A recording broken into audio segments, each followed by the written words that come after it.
Bismillahirrahmanirrahim. Assalamualaikum warahmatullahi wabarakatuh.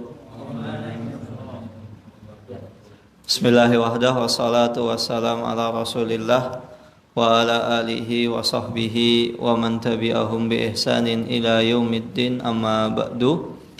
Allahumma sahli sadri wa yassir li amri wahlul 'uqdatam min lisani yafqahu qawli. Allahumma inna nas'aluka ilman nafi'an wa rizqan tayyiban wa amalan mutaqabbalan. Allahumma allimna ma yanfa'una wa zidna ilman wal huda wa tuqa was salaha ya rabbal alamin. Bapak Ibu yang dirahmati Allah Subhanahu wa taala, alhamdulillah summa alhamdulillah,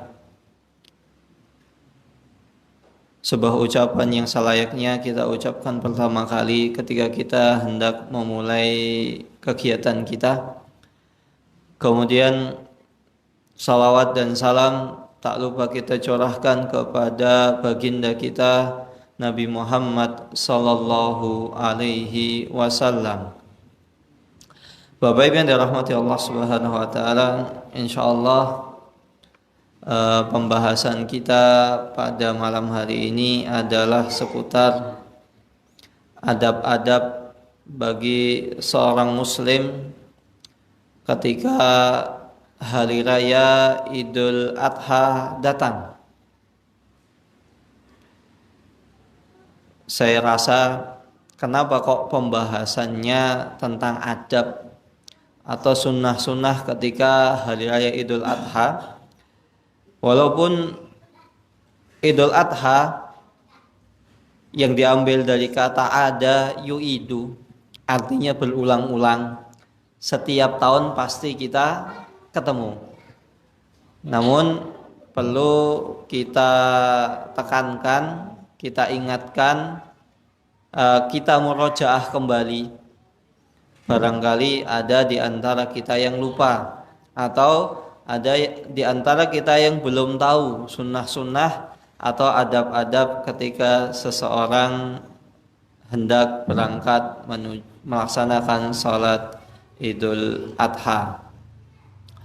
Bapak Ibu yang dirahmati Allah Subhanahu wa taala, adab yang pertama yang hendaknya kita perhatikan ketika kita hendak melaksanakan salat Idul Adha, salat hari raya, adalah seyogianya bagi seorang muslim ia betul-betul memperhatikan badannya, kebersihan badannya. Maka ketika kita hendak melaksanakan salat Idul Adha, hendaklah kita mandi terlebih dahulu, kemudian memakai wangi-wangian, dan jangan lupa memotong apa? Memotong rambut, membersihkan rambut, memotong kuku,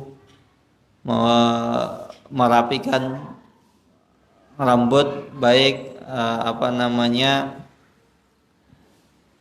rambut yang ada di sekitar ketiak kita ataupun ada yang di sekitar kemaluan. Hendaklah kita rapikan.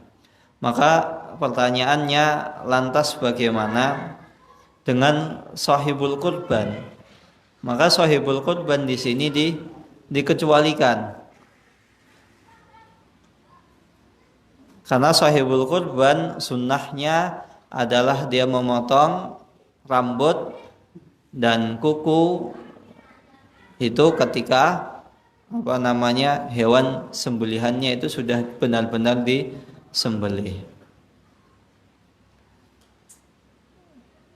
Bahkan dalam permasalahan ini kita diperintahkan untuk memperhatikan badan kita, pakaian kita. Kalau perlu, ketika hari raya itu kita memiliki pakaian khusus yang dipakai untuk hari raya.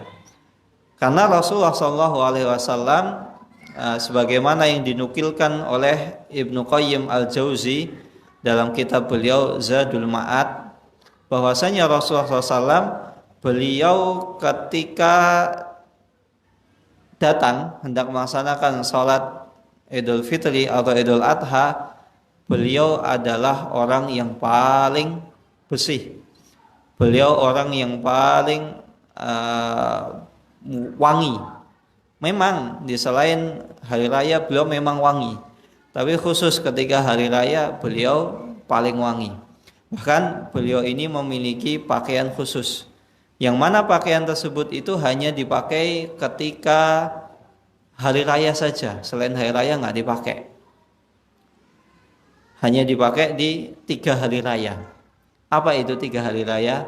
Pertama Idul Fitri, kedua Idul Adha, ketiga adalah hari raya Jumat. Ini cuma dipakai khusus ketika hari raya.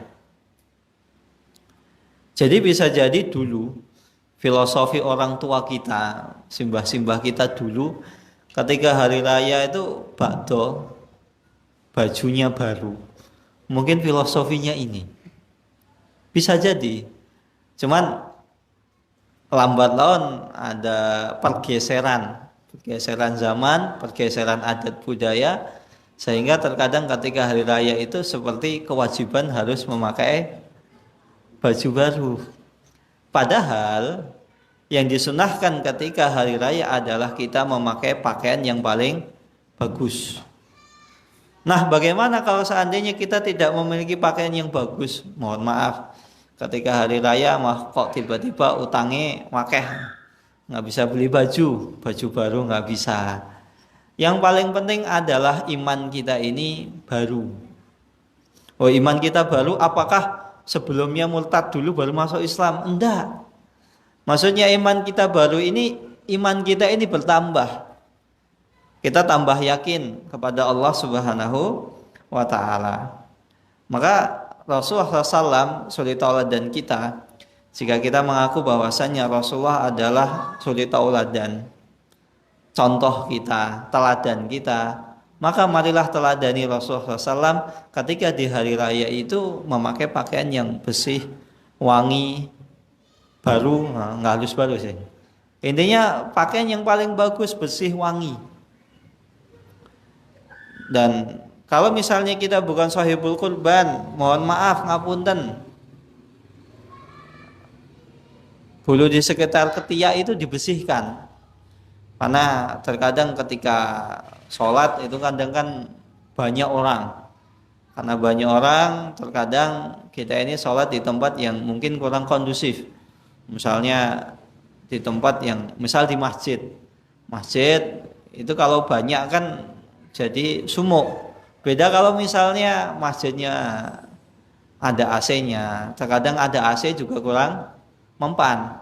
Maka jangan sampai ketika kita sholat takbir Allahu Akbar, samping kanan kita ini tutup hidung. Saking apa? Baunya. Nah, kalau kita katanya kita sebagai umat Nabi, kita mencontoh Nabi. Nabi itu ketika sholat, khususnya hari raya, beliau pakai pakaian yang paling bersih, paling bagus, paling wangi, paling enak dipandang. Nah, kalau kemudian kita ketika hari raya pakai pakaian, mohon maaf, asal-asalan ini tidak memperhatikan kebersihannya, tidak memperhatikan baunya. Terus lantas Nabi siapa yang kita contoh? Nabi kita kan cuma satu, Nabi Muhammad. Nggak ada Nabi setelah Nabi Muhammad. Maka marilah kita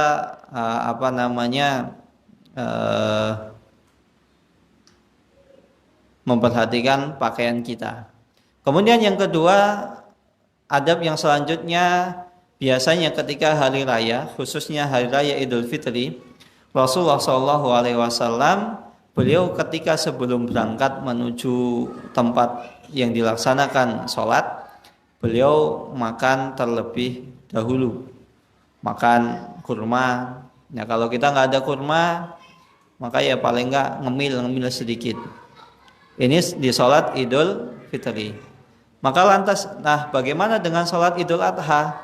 Sholat Idul Adha sunnahnya kita mengakhirkan makan. Sunnahnya mengakhirkan makan. Jadi ketika kita makan itu nanti, makannya ditunda. Makannya ditunda agak nanti. Beda dengan sholat Idul Fitri. Kalau sholat Idul Adha makannya agak nanti. Bahkan kalau bisa kita makan dari hewan kurban, itu dianjurkan. Jadi misal kalau mau mempraktekkan seperti ini, mau makan hewan kurban. Jadi ketika kurban itu misalnya satu dulu apa yang diselesaikan, kemudian diserahkan kepada misalnya ada tim ibu-ibu, tim konsumsi, itu mereka yang akan menyantapnya. Atau misalnya bisa, kalau misalnya perdebatan apakah boleh makan daging kurban atau enggak. Sebenarnya boleh. Nah, daripada ribet ya sudah kita sediakan misalnya makanan sendiri, kita anggarkan. Ya kalau misalnya mau makan besar nggak mungkin, misalnya snack-snack gitu, makanan-makanan ringan. Apalagi yang jadi jagal, mau nyembelih. Nah, kalau nggak sarapan, ditendang sapi langsung pingsan. Apalagi setiap Idul Adha itu pasti ada video, misalnya apalah siapa yang ketika mau nyembelih sapi ditendang, ada yang pingsan, bahkan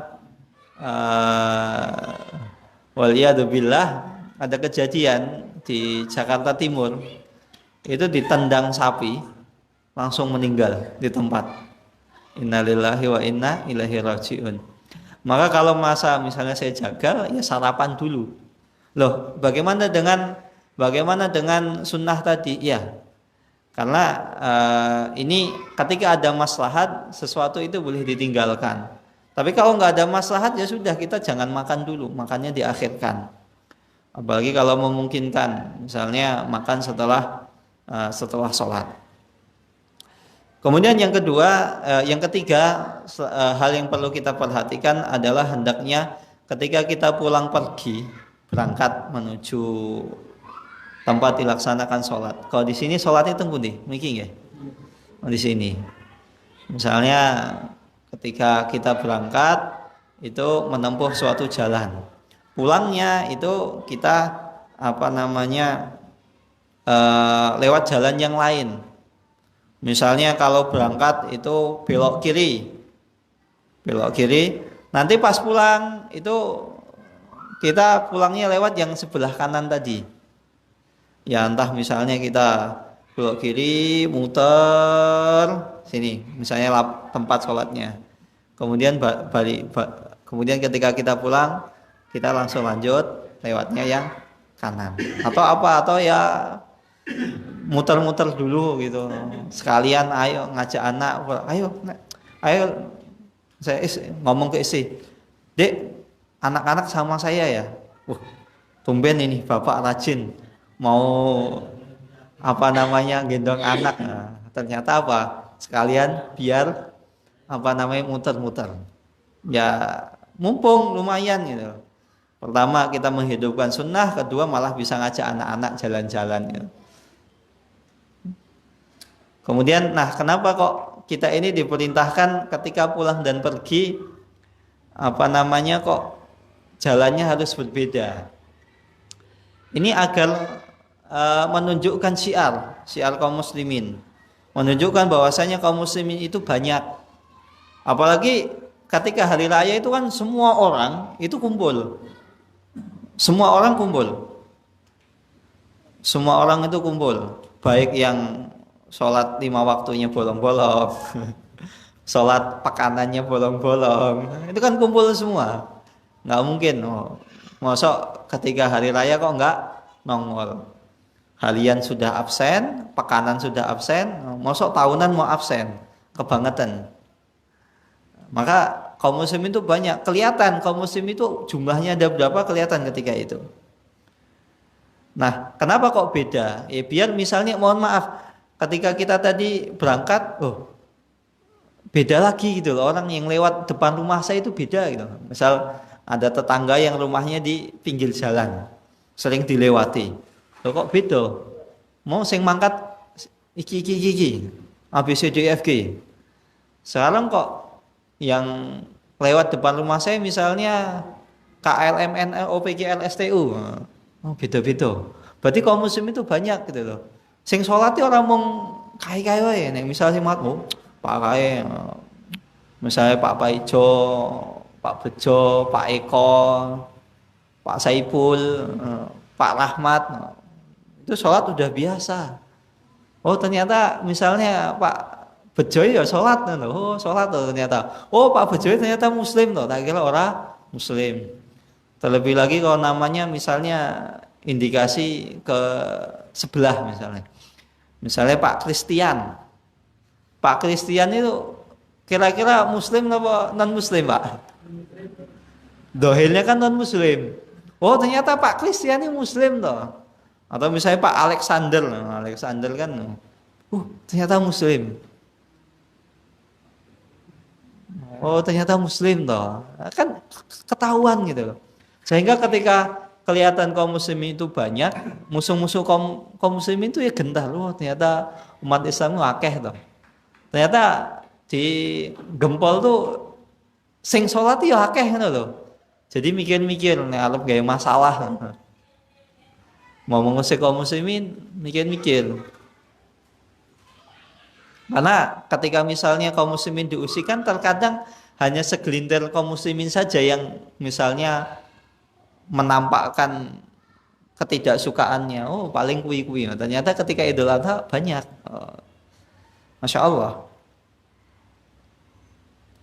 Kemudian selanjutnya kapan yang perlu kita perhatikan masalah waktu sholat Idul Adha. Ketika sholat Idul Adha kita diperintahkan untuk menyegerakan, jangan sampai ditunda. Beda kalau sholat Idul Fitri itu agak ditunda sedikit. Kalau sholat Idul Adha kenapa dipercepat? Bahkan Rasulullah SAW itu beliau setelah sholat subuh, assalamualaikum warahmatullah, beliau langsung segera dikir cepet-cepet langsung pulang ke rumah. Ngapain? Persiapan langsung berangkat ke tempat dilaksanakan sholat Idul Adha. Kenapa? Pertama, ketika Idul Adha tadi disunahkan makannya itu kan kalau bisa makan daging kurban. Dan ketika otomatis ketika makannya Idul Kurban, ketika berangkat nggak sarapan dulu. Kemudian hikmah selanjutnya agar kaum muslim itu bisa cepat-cepat sholatnya, bisa cepat-cepat nyembelihnya. Karena nyembelih hewan kurban itu kan butuh waktu yang lama. Apalagi kita ya cuman misalnya jadi jagal dadakan. Nggak bisa kalau jagal profesional satu sapi misalnya 4 orang itu setengah jam selesai. Bisa. Nah kalau kita jagalnya dadakan ya butuh waktu. Maka ketika Idul Adha diperintahkan sholatnya dipercepat, khotibnya juga ketika khutbah itu juga cepat. Khutbahnya jo suwen-suwen. Kalau mau lama-lama khutbah itu Idul Fitri. Idul Adha khutbahnya cepat, ringkas.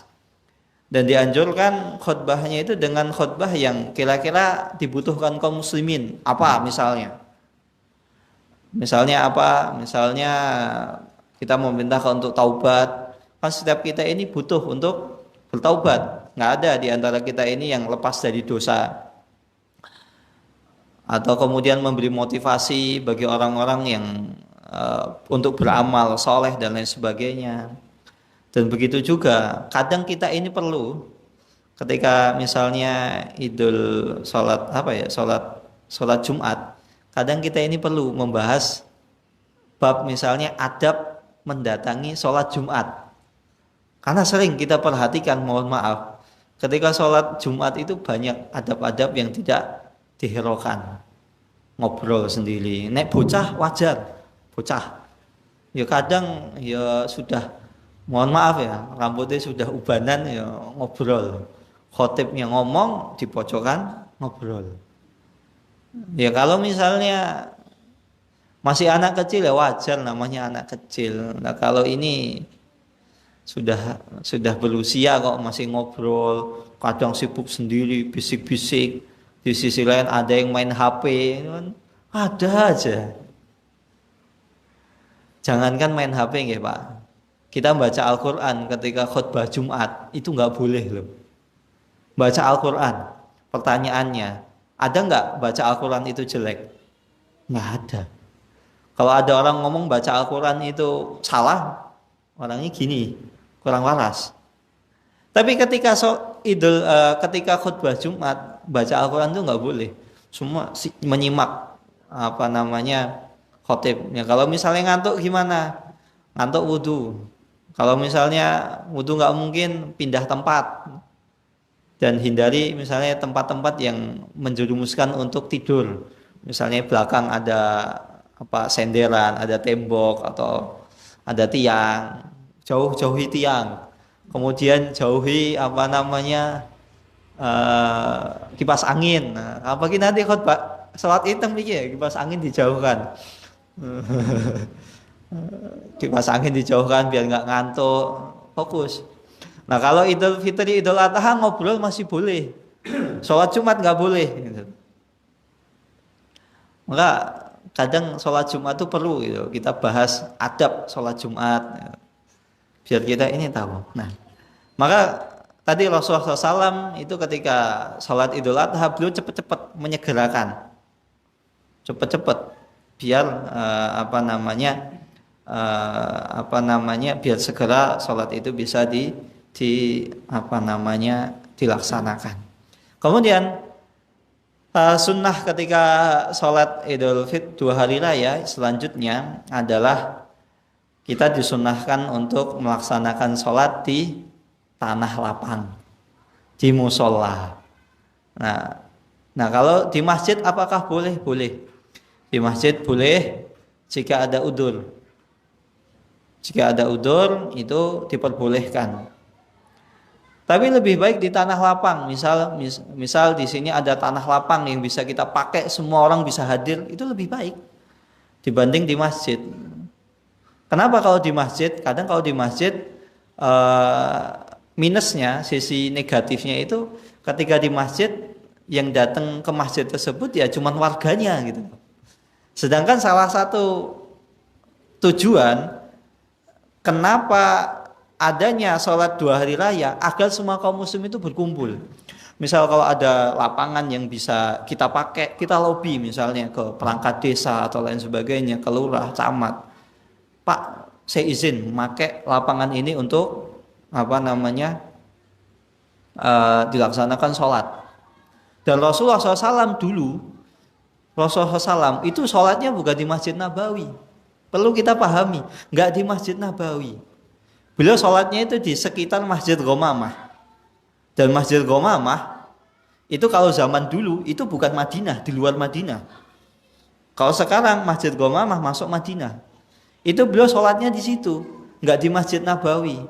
Padahal kita tahu Masjid Nabawi, seseorang sholat sekali itu senilai dengan 1000 kali sholat. Tapi ketika hari raya nggak berlaku. Bahkan pernah Rasulullah itu sholat di Masjid Ghamamah, pernah di Masjid Abu Bakar, pernah di Masjid Umar, pernah di Masjid Utsman dan lain sebagainya. Pernah. Maka kalau misalnya memungkinkan di tanah lapang, dan bahasa Arab tanah lapang itu musola. Itu kalau bisa kita kerjakan di sana. Bahkan saya pribadi, saya itu berusaha untuk di perumahan itu idul sholat itu jangan di perumahan, masjid perumahan. Tapi ternyata sulit gitu. Karena ya minusnya ketika sholat di masjid masing-masing, yang hadir itu ya cuman warga gitu. Sedangkan idul hari raya itu momennya biar kaum muslimin semua kumpul, semua kenal gitu loh. Dari berbagai penjuru itu datang saling kenal, bukan ketemunya cuman satu warga kampung. Memang itu baik. Tapi syiarnya itu kurang berasa syiarnya. Karena salah satu tujuannya sholat ya itu tadi agar kita ini bisa ketemu dengan kaum muslimin dari berbagai macam penjuru. Kemudian selanjutnya ketika sholat sholat hari raya, sholat Idul Adha dan Idul Fitri, ini kita tidak mengenal sholat ba'diyah atau sholat qobliyah. Apalagi sholat tahiyatul lapangan. Nah, tahiyatul lapangan, nggak ada. Nah, bagaimana kalau misalnya tempat dilaksanakan sholat itu adalah di masjid? Boleh nggak kita sholat 2 rakaat terlebih dahulu? Boleh, kalau kita misalnya dapat masjid dalam. Tapi niatkan tujuannya adalah sholat tahiyatul masjid, bukan sholat qobliyah sebelum sholat id. Nggak ada sholat qobliyah atau sholat ba'diyah, itu nggak ada. Sholat id nggak ada, ba'diyah dan qobliyah itu tidak mengenal. Apalagi kalau sholat tahiyatul lapangan itu nggak ada. Itu ngapain di lapangan kok sholat? Nah, kalau misalnya tidak ada sholat tahiyatul masjid, tidak ada sholat tahiyatul lapangan, qobliyah atau ba'diyah, lantas apa yang kita lakukan? Ya kita takbir. Allahu Akbar, Allahu Akbar, Allahu Akbar, Allahu Akbar. La ilaha illallah, Allahu Akbar. Allahu Akbar walillahil hamd. Itu semuanya takbir, nggak harus nunggu satu komando, di komando dulu, nggak, langsung takbir mawon. Bahkan Ibnu Umar radhiyallahu taala anhuma, beliau mulai takbiran itu kapan? Setelah maghrib. Jadi misalnya ini tergantung penanggalannya ya, penanggalan mau versi Muhammadiyah atau pemerintah. Ala kulli hal maghrib itu sudah takbiran. Kalau Muhammadiyah kan sholat idnya itu Rabu, maka Selasa adzan maghrib tadi itu sudah mulai takbiran. Nggak harus nunggu misalnya di komando, langsung takbiran mawon. Allahu Akbar, Allahu Akbar. Nggak harus nunggu komando, langsung takbiran aja. Kita takbiran masing-masing. Bahkan saking semangatnya para sahabat untuk menghidupkan takbiran ini, sampai misalnya saking raminya, saking semangatnya, pasar itu yang biasanya isinya orang tawar-menawar, le iki regane piro, olehlah semene, itu enggak terdengar tawar-menawar. Yang terdengar apa? Senandung takbir, Allahu Akbar, Allahu Akbar.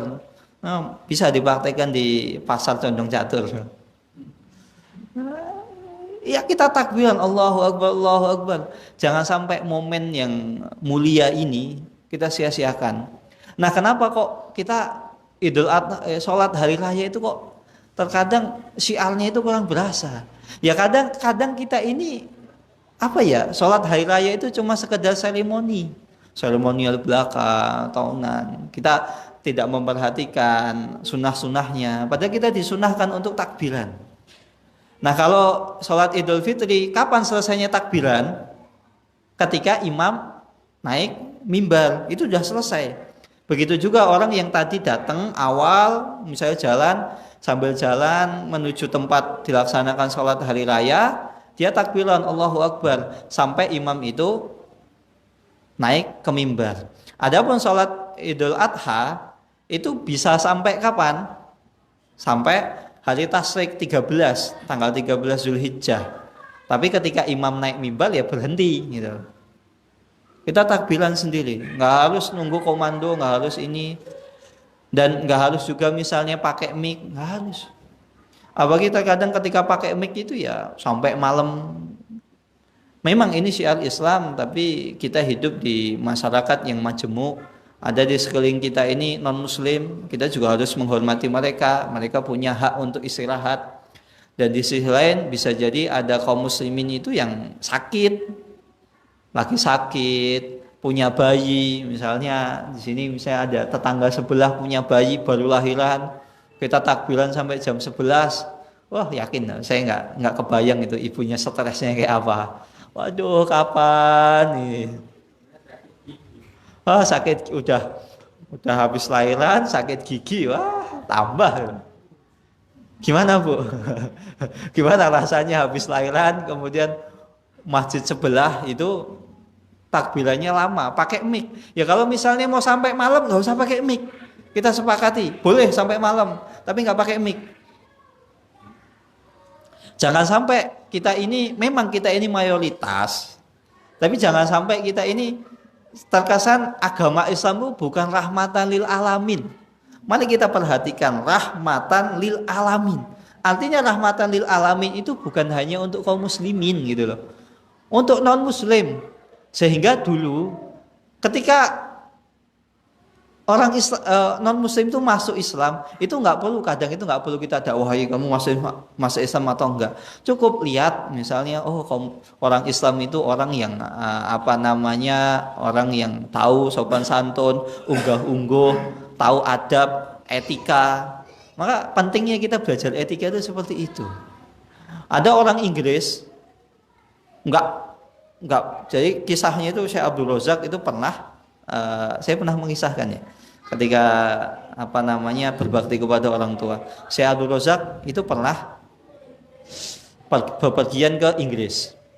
Dia bertemu dengan salah seorang ibu-ibu usianya sudah lanjut usia, sudah 70 tahun. Ditanya, "Kamu dari mana?" "Dari Arab." "Oh, dari Arab. Agamamu apa?" "Agama Islam." "Oh, Masya Allah." Ketika ditanya agama Islam, terus tanya, masuk Islam gimana caranya? Cukup syahadat. Akhirnya ibu tadi syahadat, asyhadu an la ilaha illallah wa asyhadu anna Muhammadar Rasulullah. Syekh Abdul Razak nggak perlu keutamaan Islam apa, cukup karena ketika itu beliau ke Inggris bersama orang tuanya. Karena mohon maaf Bapak Ibu sekalian, di Eropa itu orang itu nggak mempedulikan orang tuanya. Kenapa? Ya karena mereka menganggap orang tua itu kalau sudah lanjut itu beban. Maka misalnya dialihkan hak kepengasuhannya ke panti asuhan. Padahal nih ketika orang tua kita itu sudah lanjut usia, itu adalah momen kita mengeruk banyak pahala. Tapi bagi orang Barat, orang Eropa sudah usia sekian itu dialihkan hak kepengasuhannya. Walaupun misalnya di kakak, "Wih, bapakmu nggak peduli, pengasuhannya bukan di bawah saya, sudah di bawah panti asuhan, saya nggak mau peduli." Maka nggak heran orang Barat itu nggak senang punya anak. Karena apa? Pertama, punya anak itu susah Pak. Sudah biayai hidupnya. Ketika nanti gede, kita ditelantarkan sebagai orang tua. Maka nggak heran orang Barat itu krisis anak, krisis penduduk, apalagi di Jepang. Karena mereka kerja dunia. Maka jangan sampai kita seperti mereka. Nah, kisah seperti ini bisa kita contoh. Kadang kita mendakwahi seseorang itu nggak perlu pakai berbusa-busa. Kita tunjukkan akhlak kita. Tunjukkan bahwasanya Islam itu benar-benar rahmatan lil alamin. Dan apa hukum sholat hari raya ini? Sholat hari raya ini hukumnya adalah wajib. Kenapa wajib? Karena Rasulullah SAW sampai pun wanita yang haid, wanita yang datang bulan itu kan hukum asalnya kan tidak diperintahkan untuk sholat. Tapi khusus sholat hari raya, mau wanita single, mau janda, mau apapun, mau duda, mau perjaka, semuanya suruh keluar. Nggak ada alasan nggak keluar ke tempat sholat kecuali satu, orang sakit. Nah, kalau orang sakit kan sakit atau misalnya perawat, ya bisa jadi dia udur. Tapi secara umum semuanya suruh keluar. Adapun untuk orang wanita yang haid, dia tidak diperintahkan sholat, ya cukup duduk-duduk lihat orang sholat. Itu sebagai bentuk syiar agar kita mengagungkan kedudukan hari raya tersebut. Kemudian yang selanjutnya adalah terkait dengan ucapan hari raya. Ucapan hari raya ini bebas, tidak ada tidak ada batasannya selama tidak melanggar syariat. Intinya tidak melanggar syariat. Namun Rasulullah SAW pernah mencontohkan ketika hari raya seseorang mengucapkan taqabbalallahu minna wa minkum, baik di hari raya Idul Fitri ataupun hari raya Idul Adha. Loh, gimana kalau misalnya saya nggak bisa bahasa Arab, angel pun sugeng liadi pun cakap, sugeng liadi, atau misalnya nggak bisa kosong-kosong udah. Ngeliat dia kosong-kosong. Apa kosong-kosong? Wis pokoknya lahir batin atau enggak lahir batin ya. Lahir batin yole ya pun cukup. Tapi lebih baik kita mencontoh Nabi dengan mengucapkan taqabbalallahu minna wa minkum. Nah, permasalahan terakhir adalah apakah sholat hari raya itu ada kodoknya? Misal seseorang terkadang kan sholat ketinggalan rakaatnya. Atau misalnya ketika sampai masjid atau lapangan ternyata sudah salam. Apa namanya? Apakah ada kodok sholat sholat id? Kodok sholat id ini tidak ada contohnya. Artinya ketika seseorang ketinggalan 2 rakaat ya sudah nggak sholat, nggak ada kodok. Nah, bagaimana kalau seandainya ketinggalan 1 rakaat? Ah, Bibon, kalau ketinggalan 1 rakaat, nambah 1 rakaat, atau malah jadi 4 rakaat kayak sholat Jumat. Kalau sholat Jumat itu ketinggalan 1 rakaat kan tambah 1 rakaat. Kalau ketinggalan 2 rakaat, maka dia sholatnya 4 rakaat. Nah, bagaimana dengan sholat id ini? Kalau ketinggalan 1 rakaat ya nambah 1 rakaat. Tapi kalau sudah misalnya sudah 2 rakaat, ketinggalan 2 rakaat, misalnya di imam itu sudah sami Allahu liman hamidah ketika rakaat kedua, artinya dia sudah tidak dapat rakaat, sudah ketinggalan sholat, dan nggak dapat sholat. Maka ketika itu ya sudah ikuti aja imam, langsung misalnya ruku sami Allahu liman hamidah, sujud 2 kali, salam ikut salam. Dah. Nggak harus diganti. Atau misalnya wah udah sami Allahu liman hamidah, ya wis lah aku tak rasa sholat malah nunggu duduk-duduk, ya tetap ikuti apa yang apa yang kita dapatkan.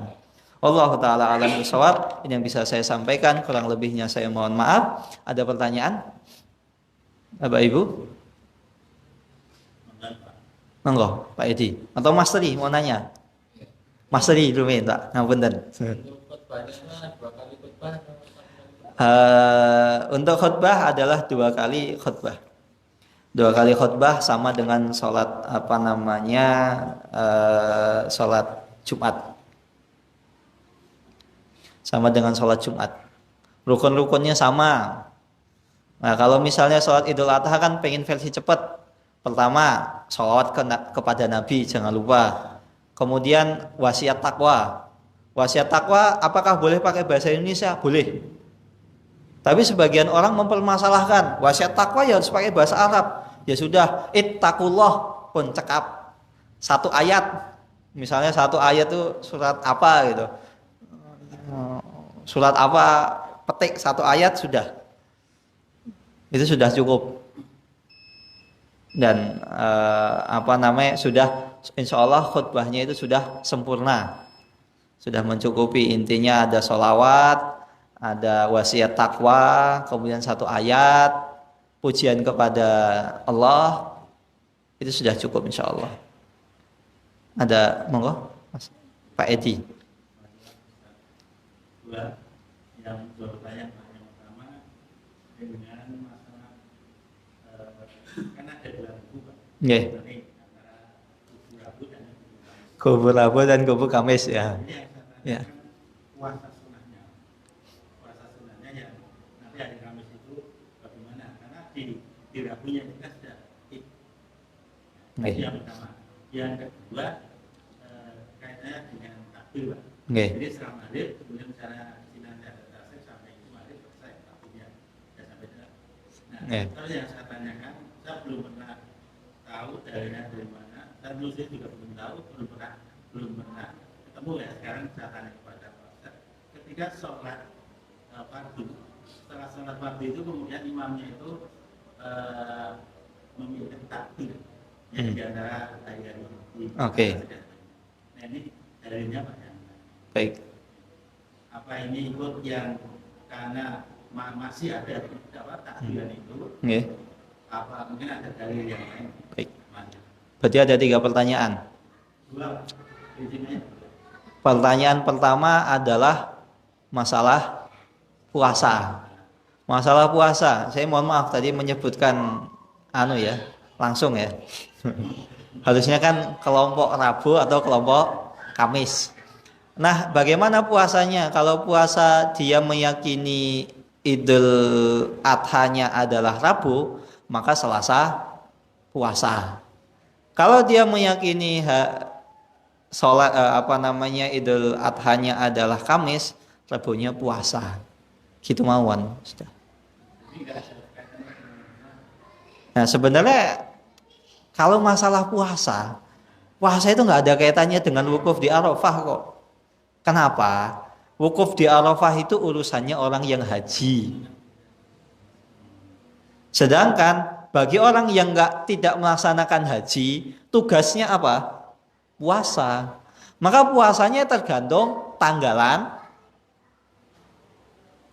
dia gitu loh. Walaupun beda di sana misalnya wukufnya Rebo, di sini kemudian 9 Zulhijjahnya itu adalah misalnya Selasa, ya kita puasanya Selasa walaupun sana wukufnya Rabu.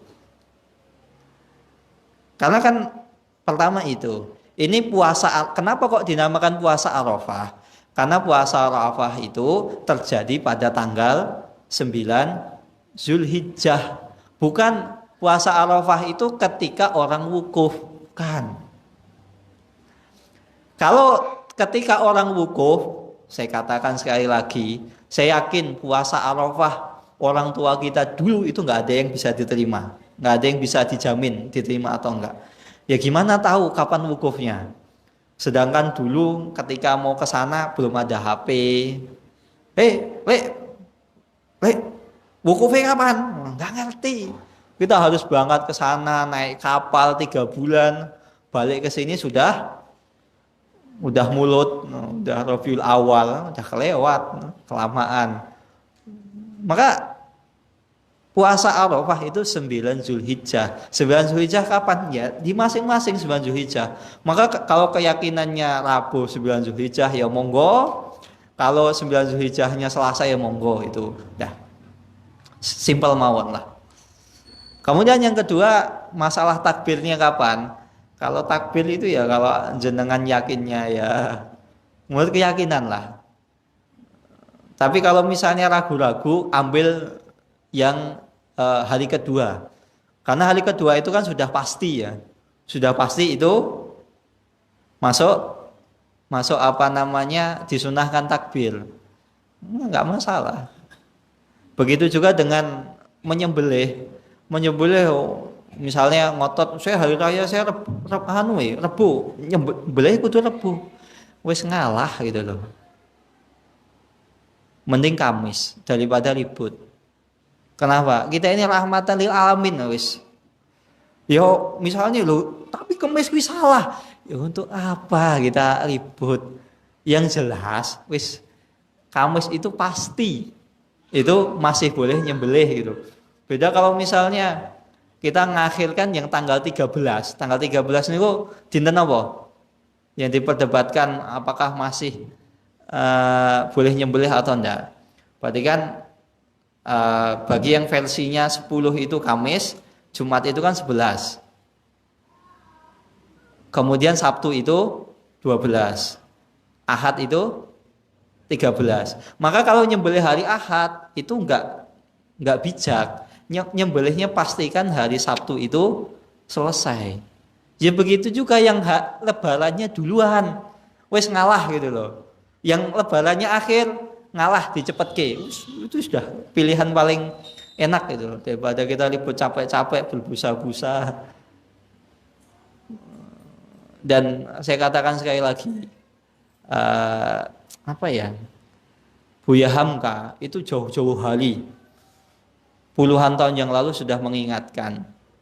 Saya ingatkan kepada kalian masalah penentuan hari raya. Hendaklah kalian bertakwa kepada Allah Subhanahu wa taala. Kenapa? Karena hari raya ini kata Buya Hamka itu sudah identik dengan politik gitu loh. Ya sudah.